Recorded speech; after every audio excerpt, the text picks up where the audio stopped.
살아가면서 우리는 수많은 만남과 헤어짐을 경험합니다. 어떤 관계는 우리를 성장시키고 또 어떤 관계는 우리의 삶을 갉아먹기도 하지요. 특히 나이가 들수록 인간관계는 양보다 질의 문제로 변해갑니다. 젊은 시절처럼 폭넓은 관계를 맺기보다는 소수의 깊고 의미 있는 관계에 집중하게 되는 것이죠. 하지만 때로는 우리가 피해야 할 관계 혹은 정리해야 할 관계를 명확히 인식하지 못해 마음의 상처를 입거나 에너지를 소모하는 경우도 많습니다. 과연 우리는 어떤 사람들과는 거리를 두어야 할까요? 그리고 왜 나이가 들수록 친구를 더욱 가려 사귀어야만 하는 걸까요? 로마의 철학자 세네카는 이런 말을 남겼습니다. 군중 속에서 홀로 있는 것보다 진정한 외로움은 없다. 우리가 맺는 관계의 중요성을 다시금 생각하게 하는 말입니다. 이 시간, 우리 삶에서 멀리해야 할 관계의 유형들을 살펴보고 나이 들어가는 과정 속에서 더욱 건강하고 행복한 관계를 맺기 위한 지혜를 함께 찾아보고자 합니다. 나이가 들어갈수록 우리는 삶의 많은 부분에서 변화를 겪게 됩니다. 그 중에서도 인간관계는 가장 크게 변화하는 영역 중 하나라고 할 수 있죠. 젊은 시절에는 소위 인맥관리라는 이름 아래 많은 사람을 만나고 다양한 모임에 참석하며 관계의 폭을 넓히는 데 집중했습니다. 하지만 어느 순간부터는 불필요한 만남이 피곤하게 느껴지고 진정성 없는 관계에 에너지를 낭비하는 것이 아깝다는 생각을 하게 됩니다. 이것은 비단 우리만의 경험이 아닙니다. 심리학에서는 이를 사회정서적 선택 이론이라는 개념으로 설명하기도 합니다. 나이가 들수록 인생이 유한하다는 것을 느끼게 되면서 우리는 관계에서도 깊이와 안정성을 추구하게 된다는 것이죠. 더 많은 친구보다는 마음 편하고 깊은 대화를 나눌 수 있는 소수의 관계를 선호하게 된다는 뜻입니다. 이러한 변화는 우리의 가치관이 성숙해지고 삶의 우선순위가 재조정되는 자연스러운 과정의 일환입니다. 젊은 시절의 관계는 주로 새로운 경험과 기회를 탐색하는데 중점을 두었다면 중장년기 이후의 관계는 안정감, 정서적 지지, 그리고 깊은 이해와 공감을 바탕으로 형성됩니다. 우리는 더 이상 표면적인 관계에 만족하지 않으며 삶의 희로애락을 함께 나눌 수 있는 진정한 동반자를 찾게 되는 것입니다. 이처럼 인간관계의 본질적인 변화를 이해하는 것은 우리가 어떤 관계를 유지하고 어떤 관계를 정리해야 할지 판단하는 데 중요한 기준이 됩니다. 단순히 친구의 수가 줄어드는 것을 외로움으로 받아들이기보다는 오히려 자신의 삶을 더욱 풍요롭게 만들 기회로 삼을 수 있는 지혜가 필요한 시점입니다. 그렇다면 이러한 삶의 변화 속에서 우리는 어떤 사람들과는 거리를 두는 것이 현명할까요? 첫 번째로 늘 비판적이고 부정적인 시선으로 세상을 바라보는 사람들입니다. 주변에 이런 분들이 한두 명씩은 꼭 있습니다. 무슨 이야기를 해도 불평불만을 늘어놓고 세상의 모든 문제가 자신에게만 일어나는 것처럼 한탄하는 사람들이지요. 처음에는 그들의 이야기에 공감하고 위로를 건네려 노력하지만 시간이 지날수록 우리 스스로도 그 부정적인 기운에 전염되어 무기력해지는 것을 느끼게 됩니다. 고대 그리스의 철학자 에픽테토스는 사람은 자신이 교류하는 자의 색깔을 띈다고 말했습니다.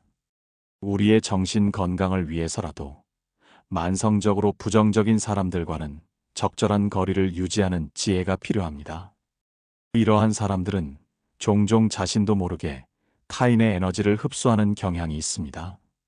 대화의 대부분이 문제점과 불만에 집중되어 있으며 해결책을 찾기보다는 비난과 자조에 머무는 경우가 많습니다. 친구가 새로운 도전을 시작하려고 할 때 그들은 응원하기보다는 실패할 가능성만을 강조하며 불안감을 증폭시킵니다. 혹은 어떤 좋은 소식을 전해도 그게 다가 아니다라며 찬물을 끼얹는 식으로 반응하곤 합니다. 이런 관계에 오래 노출되다 보면 우리 스스로도 세상을 부정적으로 보게 되고 작은 행복조차 제대로 느끼지 못하게 될 수 있습니다. 우리 삶의 소중한 시간과 감정 에너지를 불필요한 부정성에 낭비하는 것은 매우 안타까운 일입니다. 따라서 자신의 내면을 보호하기 위해 의식적으로 이러한 관계와의 접촉을 줄이고 긍정적인 기운을 주는 사람들에게 더 많은 시간을 할애하는 것이 중요합니다. 두 번째 유형은 바로 에너지를 고갈시키는 사람들입니다.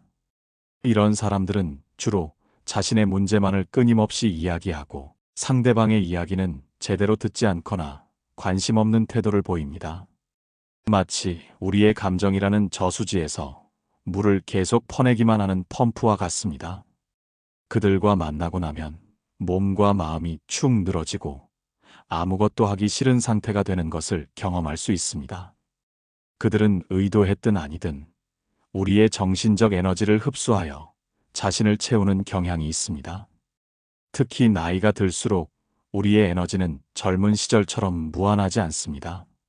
한정된 에너지를 소중히 사용해야 할 때 이러한 관계는 우리에게 큰 부담이 될 수밖에 없습니다. 오스트리아의 정신과 의사 빅터 프랭클은 인간은 의미를 추구하는 존재다라고 했습니다. 우리의 관계 역시 의미를 주어야 건강하게 지속될 수 있겠지요. 의미 없는 에너지 소모는 결국 우리 삶의 만족도를 떨어뜨릴 뿐입니다. 이들은 종종 감정적 흡혈귀라고도 불립니다. 대화의 초점이 언제나 자신에게 맞춰져 있고 타인의 어려움이나 기쁨에는 피상적인 관심만을 보일 뿐입니다. 친구가 자신의 힘든 일을 털어놓으면 그들은 공감하기보다는 자신의 경험담을 늘어놓으며 주제를 가로채거나 오히려 친구의 문제를 가볍게 치부해버립니다. 이러한 관계는 일방적인 희생을 요구하며 결국 한쪽만이 에너지를 소모하게 만듭니다. 우리는 나이가 들면서 자신의 감정적 자원을 더욱 아껴 쓰고 자신을 충전해 줄 수 있는 관계에 투자해야 합니다. 진정으로 우리를 아끼고 존중하며 감정적인 교류가 쌍방향으로 이루어지는 관계만이 우리의 삶을 풍요롭게 만들 수 있습니다. 이러한 관계에서 벗어나 자신의 감정적 에너지를 보호하는 것은 자기 자신을 사랑하는 중요한 방법 중 하나입니다. 세 번째 유형은 끊임없이 비교하고 경쟁하는 사람들입니다. 이들은 대화의 주제를 항상 자신과 타인을 비교하는 쪽으로 끌고 가곤 합니다. 누구의 자식이 더 잘 됐는지, 누가 더 좋은 차를 타는지, 누가 더 넓은 집에 사는지 등 끝없이 비교의 잣대를 들이밀며 상대를 은근히 깎아내리거나 자신을 과시하려 합니다. 이런 관계 속에서는 진정한 교감이나 편안함을 느끼기 어렵습니다. 오히려 대화 내내 긴장하고 자신을 방어하려 애쓰게 됩니다. 나이가 들면서 돈이나 자녀, 재산 등 비교를 유발하는 이야기는 피하는 것이 좋다는 웹 검색 결과의 팁은 매우 현실적인 조언입니다. 톨스토이는 인간은 욕망 때문에 고통받는다고 말했습니다. 불필요한 비교와 경쟁은 욕망을 자극하고 결국 우리를 고통 속으로 밀어넣을 뿐입니다. 우리의 소중한 시간을 이런 비교 게임에 낭비할 필요는 없습니다. 이러한 비교 중심의 관계는 우리 내면에 끊임없이 불안감과 열등감을 심어줍니다. 설령 우리가 어떤 분야에서 성공을 거두었다 하더라도 그들은 또 다른 비교 대상을 찾아내어 우리의 만족감을 빼앗아 가려 합니다. 대화는 칭찬과 격려보다는 은근한 질투와 견제로 가득 차게 되며 결국 우리는 그들과의 관계에서 진정한 행복을 느끼기 어려워집니다. 친구가 해외여행을 다녀왔다고 하면 진심으로 축하하기보다는 자신의 과거 여행 경험을 과장하거나 친구의 여행지를 깎아내리는 식으로 반응할 수 있습니다. 이런 상황은 우리로 하여금 자연스러운 자신을 보여주기 어렵게 만들고 항상 가면을 쓰고 관계를 유지하게 만듭니다. 나이가 들면서 우리는 타인의 시선이나 사회적 기준에 얽매이기보다는 자신의 내면의 평화와 만족을 중요하게 여기게 됩니다. 따라서 이러한 비교와 경쟁의 굴레에서 벗어나 서로의 삶을 진심으로 응원하고 함께 기뻐할 수 있는 관계에 집중하는 것이 우리의 정신 건강에 훨씬 이롭습니다. 자신을 있는 그대로 받아들이고 존중해주는 사람들과의 관계는 우리에게 안정감과 소속감을 제공하며 이는 행복한 삶의 중요한 기반이 됩니다. 네 번째 유형은 진정성 없이 겉으로만 관계를 유지하려는 사람들입니다. 이들은 주로 필요할 때만 우리를 찾고 평소에는 연락이 없거나 우리의 어려움에는 무관심한 태도를 보입니다. 겉으로는 친한 척하지만 속으로는 자신만의 이익을 계산하는 사람들입니다. 이런 관계는 결국 우리에게 상실감과 배신감만 안겨줄 뿐입니다. 진정한 친구는 우리가 힘들 때 함께 있어주고 기쁠 때 진심으로 축하해주는 사람입니다. 어찌 보면 당연한 이야기처럼 들리지만 우리는 때때로 이런 기본적인 진실을 간과하곤 합니다. 그리스 철학자 아리스토텔레스는 친구를 세 종류로 나누었습니다. 유익 때문에 사귀는 친구, 쾌락 때문에 사귀는 친구, 그리고 덕을 추구하기 위해 사귀는 친구. 이 중 가장 고귀하고 오래가는 친구는 덕을 추구하기 위해 사귀는 친구, 즉 진정으로 서로를 위하는 친구라고 했습니다.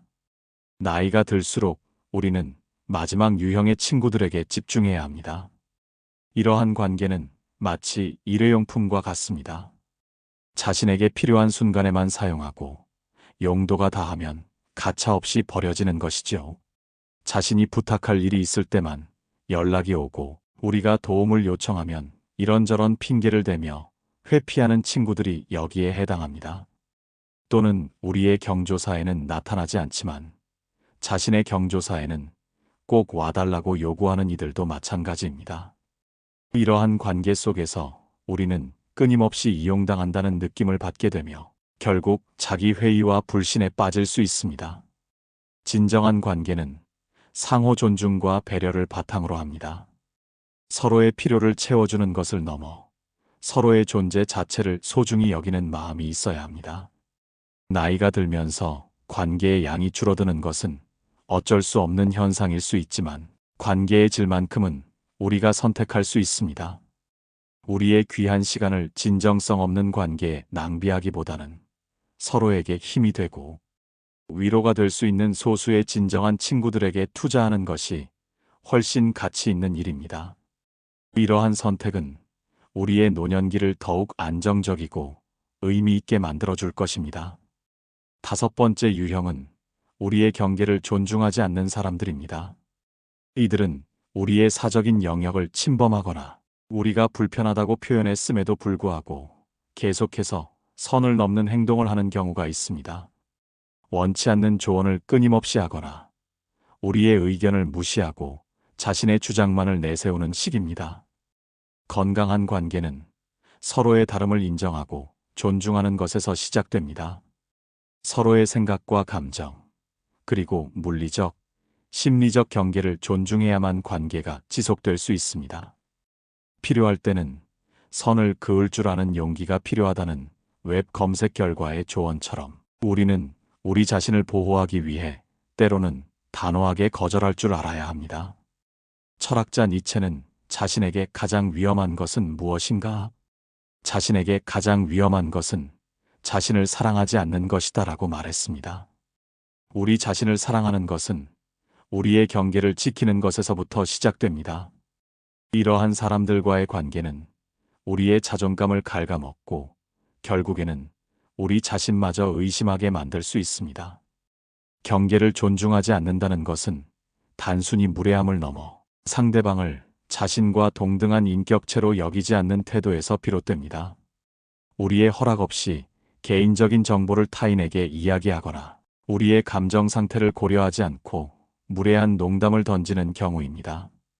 또한 우리가 바쁘거나 피곤하다고 분명히 밝혔음에도 불구하고 자신의 필요에 따라 끊임없이 연락을 요구하고 만나자고 조르는 경우도 있습니다.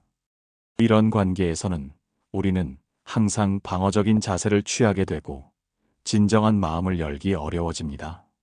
우리의 감정과 생각이 존중받지 못하는 상황에서 관계는 점차 왜곡되고 결국에는 파탄에 이르게 됩니다. 특히 나이가 들수록 우리는 자신의 삶을 온전히 자기 주도적으로 이끌어가고자 하는 욕구가 강해집니다. 따라서 우리의 자율성과 독립성을 침해하는 관계는 우리의 삶의 질을 저하시키는 주요 원인이 될 수 있습니다. 자신을 존중하지 않는 관계는 과감히 정리하고 자신의 가치와 경계를 지켜주는 사람들과의 관계에 집중하는 것이 현명합니다. 건강한 경계는 건강한 자아를 형성하고 이는 곧 행복한 삶으로 이어지는 중요한 요소입니다. 이처럼 나이가 들수록 우리는 인간관계에서 더욱 신중해져야 합니다. 젊은 시절의 관계는 사회생활이나 학업 등 외부적 요인에 의해 형성되는 경우가 많지만 나이가 들수록 관계는 우리의 내면과 더욱 깊이 연결됩니다. 우리는 더 이상 불필요한 관계에 에너지를 낭비할 여유도 마음의 상처를 받을 시간도 많지 않습니다.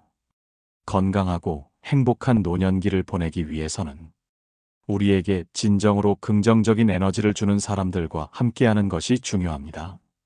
웹 검색 결과에서도 언급되었듯이 내게 긍정적인 에너지를 주는 사람들과 시간을 보내고 함께 있으면 즐겁고 편안한 사람들과의 관계를 우선시해야 합니다. 이는 단순히 외로움을 피하는 것을 넘어 우리의 삶 전체를 풍요롭게 만드는 중요한 과정입니다. 나이가 들수록 친구가 줄어드는 것은 어쩌면 자연스러운 현상일지도 모릅니다. 하지만 그 줄어든 친구들 속에서 진정으로 빛나는 보석 같은 관계를 찾아내고 그 관계를 소중히 가꾸는 것이야말로 진정한 지혜라고 할 수 있습니다. 우리는 더 이상 모든 사람에게 좋은 사람이 되려고 노력할 필요가 없습니다. 자신을 보호하고 자신에게 이로운 관계에 집중하는 것이 현명한 선택입니다. 이러한 관계 속에서 우리는 비로소 진정한 자신을 발견하고 더욱 깊이 있는 행복을 경험할 수 있을 것입니다. 노년기의 사회 정서적 선택 이론이 시사하는 바와 같이 관계의 깊이와 안정성을 추구하며 우리의 소중한 시간을 현명하게 투자해야 합니다. 이것이 바로 우리가 나이 들어갈수록 더욱 건강하고 행복한 삶을 누릴 수 있는 비결일 것입니다. 결국 인간관계는 우리 삶의 거울과 같습니다. 우리가 어떤 관계를 선택하고 유지하느냐에 따라 우리의 삶의 색깔이 결정되는 것이죠. 자신에게 해가 되는 관계는 과감히 정리하고 자신을 지지하고 성장시키는 관계를 소중히 여기는 용기가 필요합니다. 이는 결코 이기적인 행동이 아니라 자신을 사랑하고 존중하는 가장 기본적인 태도입니다. 현명한 관계 정리를 통해 얻은 여유로운 마음은 우리가 진정으로 가치 있는 일에 집중하고 자신만의 속도로 삶을 음미할 수 있도록 도와줄 것입니다. 지금 당신의 주변에는 어떤 사람들이 있나요? 그들과의 관계는 당신의 삶에 어떤 영향을 미치고 있습니까? 잠시 멈춰서서 당신의 소중한 시간과 감정을 누구와 나누고 있는지 성찰해보는 시간을 가져보는 것도 좋을 것입니다. 건강하고 행복한 삶은 좋은 관계에서 시작된다는 사실을 잊지 마십시오. 당신의 삶을 더욱 풍요롭게 만들 소중한 인연을 가려 사귀는 지혜, 그것이 바로 나이가 들어갈수록 더욱 필요한 덕목일 것입니다. 긴 이야기 함께 걸어주셔서 고맙습니다. 이 마음이 닿았다면 앞으로도 함께 걸을 수 있도록 구독과 좋아요로 마음을 나눠주세요. 철학의 울림이었습니다.